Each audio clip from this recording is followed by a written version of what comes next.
This video is about freelancing and how to get started. It's targeted at students who perhaps have another source of income, so they're not going to rely entirely on freelancing, and its purpose is really to just get a foot in the door and perhaps make a little bit of extra money while studying. This video is not for people who've graduated and want this as their full-time profession. You could start here, but there are plenty of fabulous videos on YouTube that talk about running freelancing as your main source of income. So the first thing you need to think about when you get into freelancing as a student is what area of design you will specialise in. So you will have done many different units in many different areas. Perhaps you have strengths in particular areas and that's what you want to focus on. You also may want to think about what you want to do when you graduate, because if you build an entire portfolio around logo design, it may be easier for you to get work in that area than building a whole folio of freelance logo design and then going into 3D animation, for instance. Also think about where the opportunities are, because there's work in certain areas and less work in other areas. So if you are doing it to make some money while you're studying, the job opportunities are definitely something you want to look at as well. And if you don't have skills in a particular area, but you know that it's important for your design, such as if you're a web designer, but you know that a lot of the clients you talk to will also want branding and identity design, and maybe you don't have strong skills in that area, can you team up with other freelancers who specialize in that area? And therefore, you're not just marketing your own skills, you're actually collaborating with other designers so that you can pitch for bigger and more diverse projects. Where do you get these clients? Well, clients are everywhere. It may be that you have friends who are starting up businesses. It could be that you have family members who run a business or want a website. And it may be even that local businesses you see don't have a website, or maybe they have a website and it's not really working for them. So you can always ask them if they need some design in that area. And certainly for the other areas of design, this goes as well. But of course, being a web designer, I'm focusing a bit more on web design here. But yeah, look at the opportunities around you. Now, this is the tough one. How much do you charge? This is the question people always ask.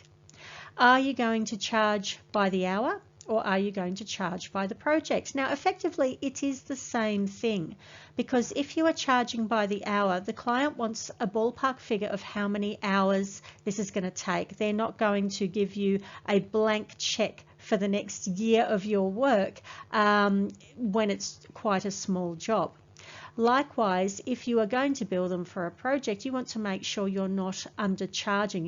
You want to make sure you're not going to be paying yourself $4 an hour for all of the work, because the hours far outstrip what you had expected it would take. As a rule, I tend to look at how much time I think it will take and multiply it by 3, because something always happens, something always comes up. How much are other designers in your specialization and with your skill level charging? And this is really important. You're not looking at what professional freelancers who've been working for 10 years are charging, because their hourly rate, they can get it done in a fraction of the time that you can. So you may be starting at a lower rate than what they're charging. It's also a reason why it's good to start when you have other sources of income, because if you are only earning effectively minimum wage because it's taking you longer to do the job, you want to make sure you've got another source of income coming in. It's also a good reason why it's good to start while you're studying, because often, and not always, but I will say often, students are working on minimum wage jobs elsewhere. And so how would you rather be earning $22, $25 an hour working at Target or McDonald's, or doing design, which I assume that you love. But you can afford it more if you do have those other income streams coming in when you start. The other thing you need to think about is it's not just your hourly rate you need to pay, because if you think about it, the minimum wage you get from Target or from McDonald's, and here I am not diminishing those jobs whatsoever. I started working at Target. I've certainly worked my share of, I've worked factory jobs before, and there's absolutely nothing wrong with it. Some of the best jobs I've had. But those jobs, they are also paying, if you're, depending on if you're casual or if you're full-time. If you're full-time, they are paying your holiday leave, they're paying sick leave.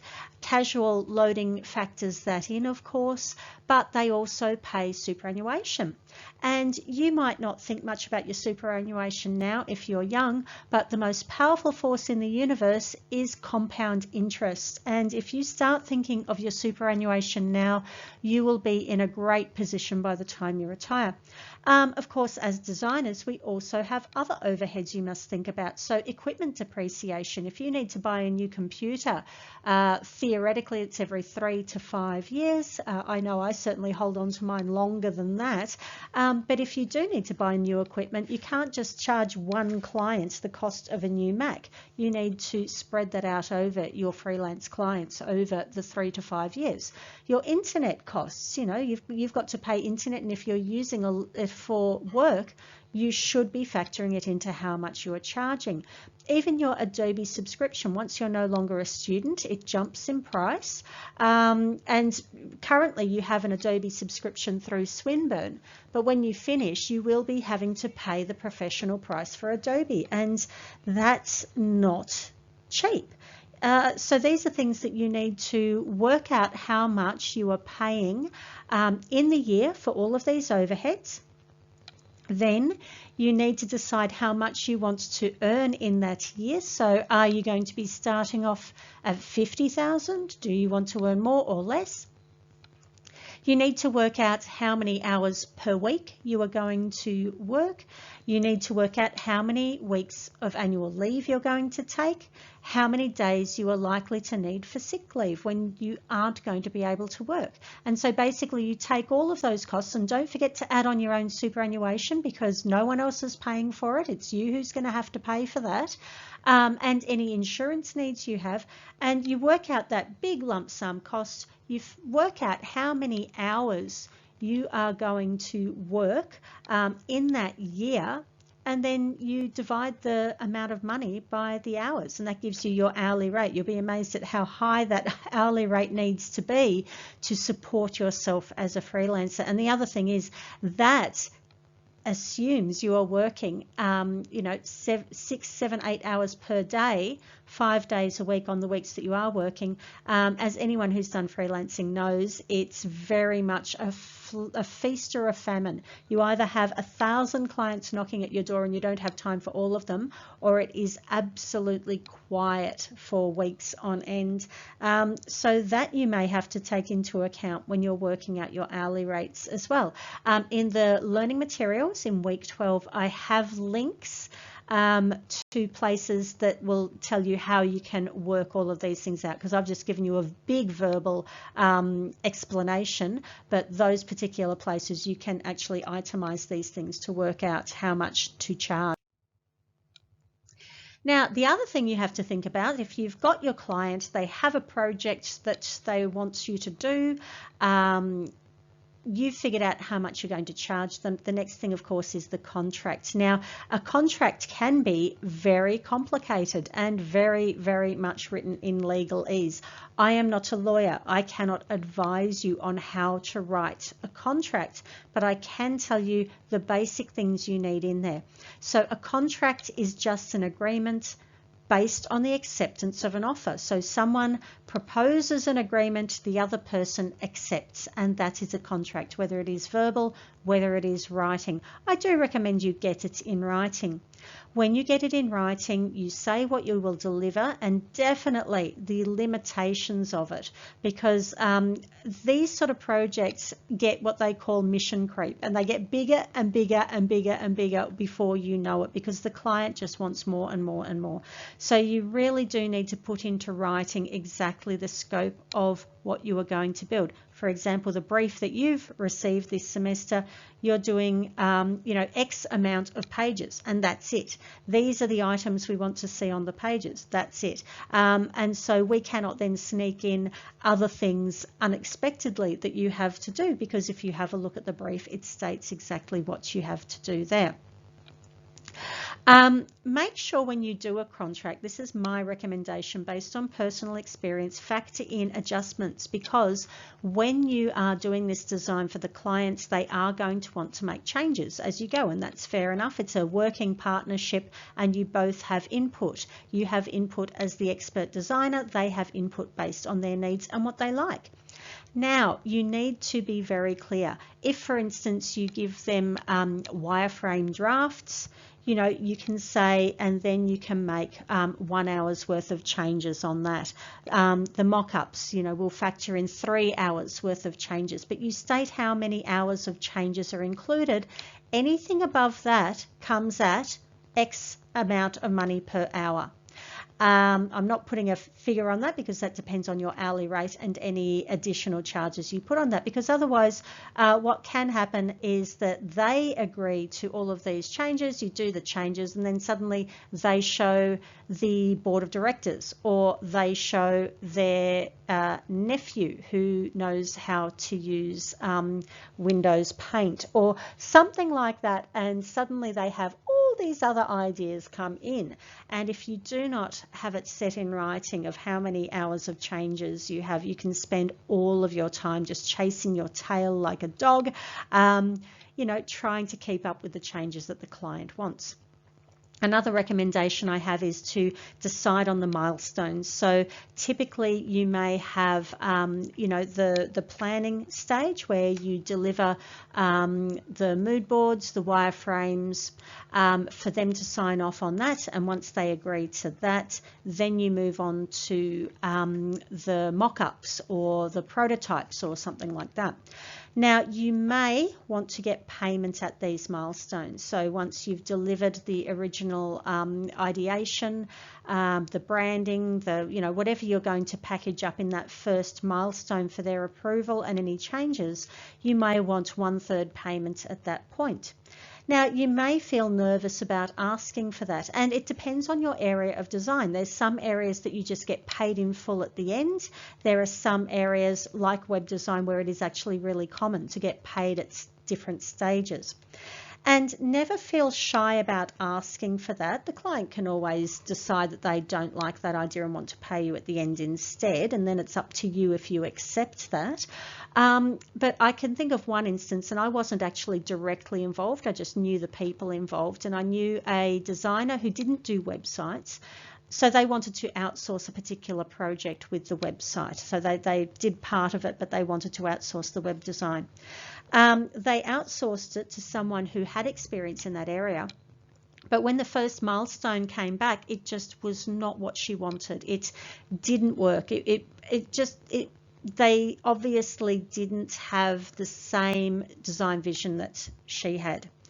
And so she had to think about it. They had lots of contacts, so it wasn't like she suddenly just went, no, this is not what I want. She tried to work with this other designer or developer, and it just didn't work. And so she said at this point, okay, I'll pay the 1/3 milestone, we'll pay you out, and then I think it's best if I go elsewhere.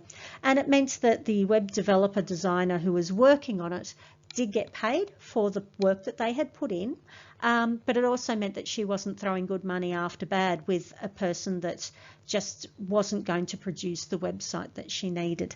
And that happens occasionally, and it means that you're protecting yourself, but you're also protecting the client because they can go elsewhere if they choose. So you've got all these things together. What next? I strongly recommend you get an Australian business number. an ABN. You get that from the Australian Business Registrar. It's a government department. Do not go online and Google get an Australian business number and then look at the first link that comes up that says we'll get it for you for only $60. There's a lot of shonky private businesses that try to rip people off in this. It is free. You've just got to apply directly to the government website. So go to the ABR for that, please. Now, why do you want an Australian business number, an ABN? Because this enables you to give clients a tax invoice. And of course, that's really important for the client because then they can claim what they have paid you on tax. So it ends up cheaper in that way. Because technically, and I am not a tax consultant, but as far as I know, and this is when I first got an ABN, as far as I know, if you do not have an ABN, they are supposed to actually withhold the tax that you would have been paying so that they are paying it or something like that. I can't give you exacts because, like I say, I'm not a tax consultant. I strongly recommend you do talk to a tax consultant though. So what do you put on a tax invoice? And this is instructions from the ATO itself, the Australian Tax Office. On a tax invoice, it needs to state that the document is intended to be a tax invoice. You need to have the seller's identity, that is you. You need to have the seller's ABN, Australian business number, that is your ABN. It needs to have the date the invoice was issued. It needs to have a brief description of the items sold, including the quantity if that is applicable and the price. If you are charging GST, you need to put that. It can be shown separately or it can state total price includes GST. You need to have the extent to which each sale on the invoice is a taxable sale. And if it's over $1,000, you need the buyer's identity or the ABN. Now, this is a lot of information. It's on the Australian Tax Office website. I copied and pasted this information verbatim. Please go to the ATO website for exact instructions on how to put together a tax invoice. Very, very important. And as I mentioned before, talk to an accountant or a tax consultant. I cannot advise you on these things because I am a design lecturer. The accountants and tax consultants will know exactly what your liabilities are, especially when it comes to charging GST. You need to be earning over a certain amount to be able to do that, and there are many, many obligations once that happens, and an accountant or a tax consultant are really in the best place to advise you on that. Now, getting to issues that are specific to web design freelancing. These are just some tips based on some mistakes I've seen others do in the past. First, please don't break your client's existing site. Make sure you have your own hosting. If you are going to go into web design, you want to have good paid hosting and test the files on your own web host first. Before you upload them to your client's site, make sure you back up your client's site files so you can contact their web host, ask them to do a backup or use their cPanel to do that. You can even download their files to make sure you have them. If you upload your files and they do not work on the client's server, you need to restore your client's old files while you figure out what the problem is. I've seen someone have this happen in the past. It worked fine on their own server, so they thought, hey, it's all good to go. They uploaded it and suddenly all these terrible things happened. Nothing worked. And so fortunately the their host had a backup, so that was restored, but it's certainly not a position you want to be in because it's very stressful. Another thing that you need to do is hide your test site from search engines. The last thing you want is to have a testing site on your own host that gets more traffic than your client's live site while you are developing it. And given that you understand now about search engine optimization and how to code and build a website correctly, this could actually happen. So you can put a meta tag the one that I've got up the top for robots, up in the head section of each of your HTML pages. That's a good way to do it because then you have control over that page, but you do have to remember to put it on each of the pages, or you can use a robots.txt file in the public_HTML directory, or in whichever subdirectory you are putting your files. And that's the code that you would have in that robots.txt file. Why is it all about robots? Because robots are what search engines use to scour the web for information, or bots, or sometimes they're also called spiders. So some other tips for all design freelancers. Back up your files. So we talked about backing up the client files. Oh, for the love of everything holy, back up your own files too. Make sure you store those files in 3 different locations. It will be on your computer, on a USB or USB stick or external hard drive, and also store it somewhere online. So if one of those things goes belly up, you still have 2 other backups. Why 2 other backups? Because if your main file dies, your backup is no longer a backup. It is the only copy you have, and if something happens to that, you are in deep trouble. Now, you know, touch wood doesn't happen to any of you, but if you get burgled, you could have your computer and your external hard drive stolen, and at least you've got it online then. You know, hope it doesn't happen, but if your online storage has a great big virus go through it, at least you've got it on your computer and an external hard drive. So please do take this really seriously. Back up, back up, back up, back up to 3 locations, and back up as often as you can afford to redo the work.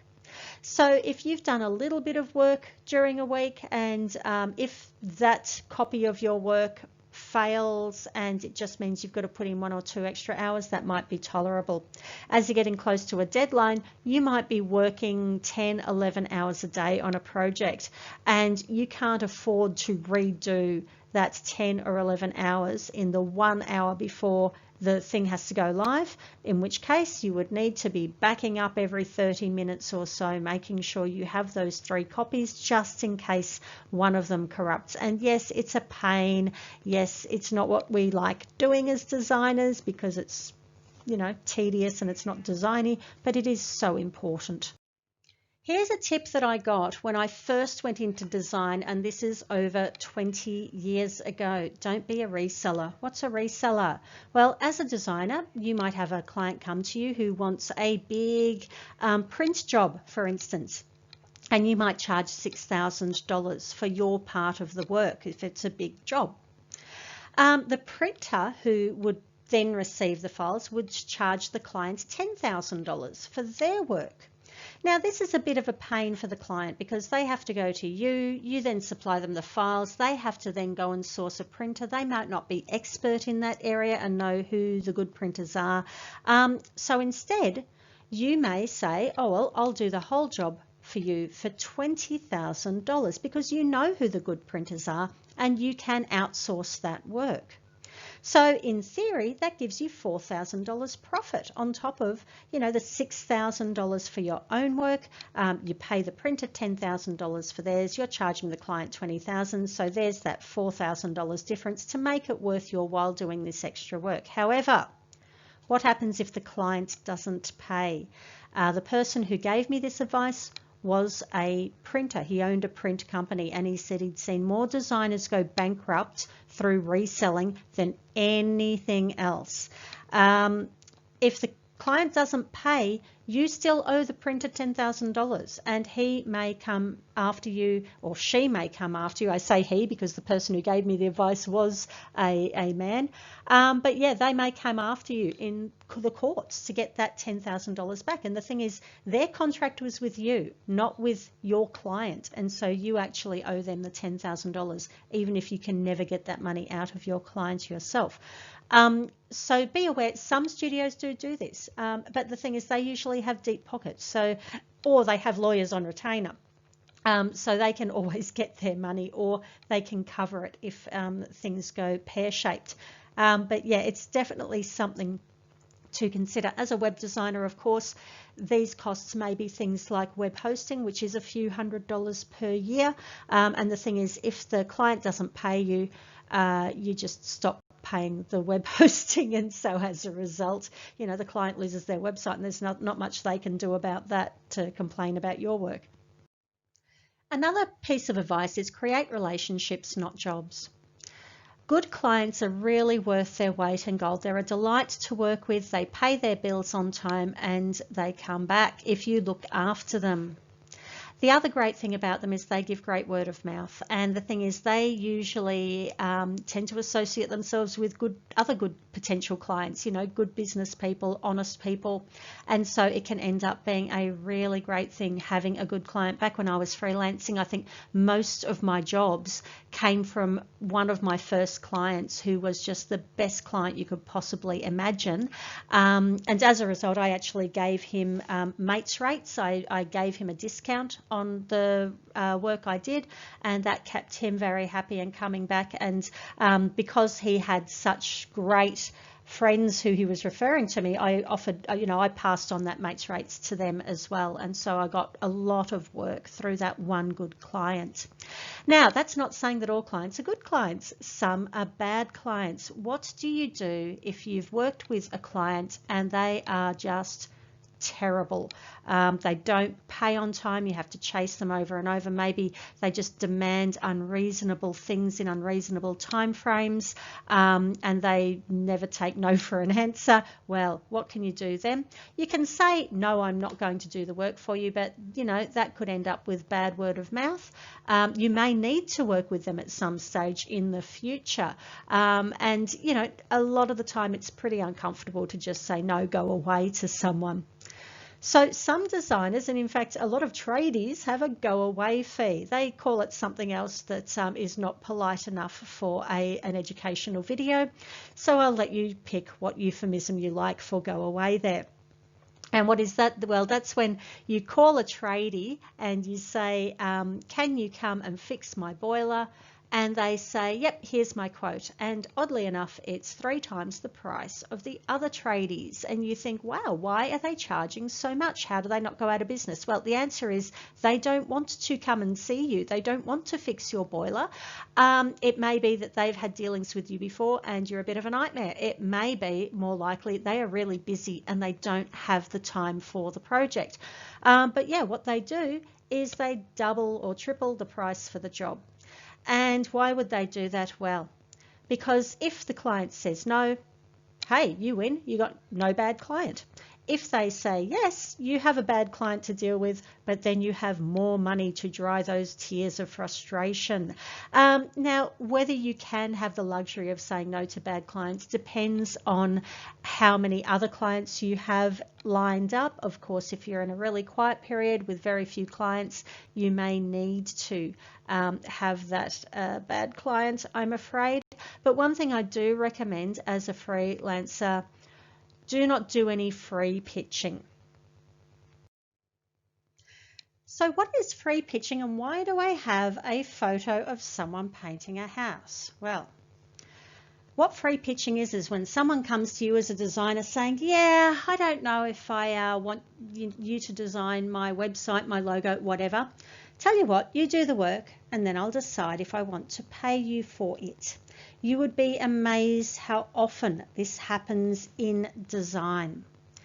The AGDA and the DIA, the design associations in Australia, strongly campaign against it because, quite frankly, it utterly devalues the work of designers. It basically says, yeah, your hours are not worth me paying for because, hey, this is your hobby for you. And that is not the case. After all, imagine if you were to say this to someone who paints houses for a living, hence the photo I've chosen. Hey, paint my house and I'll see what it looks like at the end and then decide if I should pay you. That does not happen. What they need to decide on is your portfolio should show them that you are capable of doing design in this area. If you have milestones for payment and they're not happy with your work after the first milestone, they are more than welcome to part ways and not lose the rest of their money. But this idea that we will do work for free and then they will choose if they will pay us is absolutely not on.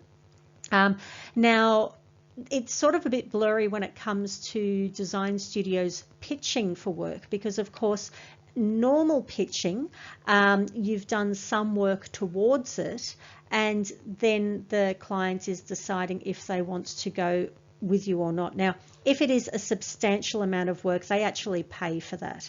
If it's a small amount, like pitching, showing them what work you've done before and just have a meeting with them, well, that's just the costs of doing business. But certainly if they're expecting you to do a large amount of work towards the end project, and they should not be expecting you to do that for free. When it comes to design studios, so we've spoken mostly about freelancing and advice there and warnings there. There are warnings about design studios as well, because some of you will go straight into design studios for work. The first warning sign is if they underquote clients, because if they're saying that they can do this amazing website in only X amount of hours for X amount of dollars, the client is still going to expect that amazing website, and the people who are going to get blamed for going over budget are basically the designers and the developers. So it's really not a good working situation if that happens, and especially if that happens repeatedly. If they have no client or stakeholder engagement process, so they need to be constantly pitching to clients, they need to be recruiting clients, they need to be looking after clients, and they need to be following up with clients afterwards. If you're in a studio, your job should be designing, and that's what you should be doing. If they're not getting the clients on board, it's not going to go very well for the design studio. Another warning sign, and this is a bit more contentious, is working lots of late nights. Now, in advertising in certain areas, it's kind of part of the culture. Whether it's a healthy part of the culture, I have no comment on. But I can say for your normal design studios, they should have good project management, and there are occasional crunch times, but it is certainly not all the time. So if you are working lots of late nights, that is a warning that they are not managing the design process and doing project management in a good way. Now, another thing is they need to have an awareness that websites always need updating and iterations. So getting the client on board, doing the website, getting paid, thank you very much, that's all great, but they should be following up with the client, basically ensuring that, you know, every year or so you are updating that website and polishing it, and also the fact that you get paid for that, so the clients aren't just expecting you to keep their website up to date for nothing. Very important to understand that.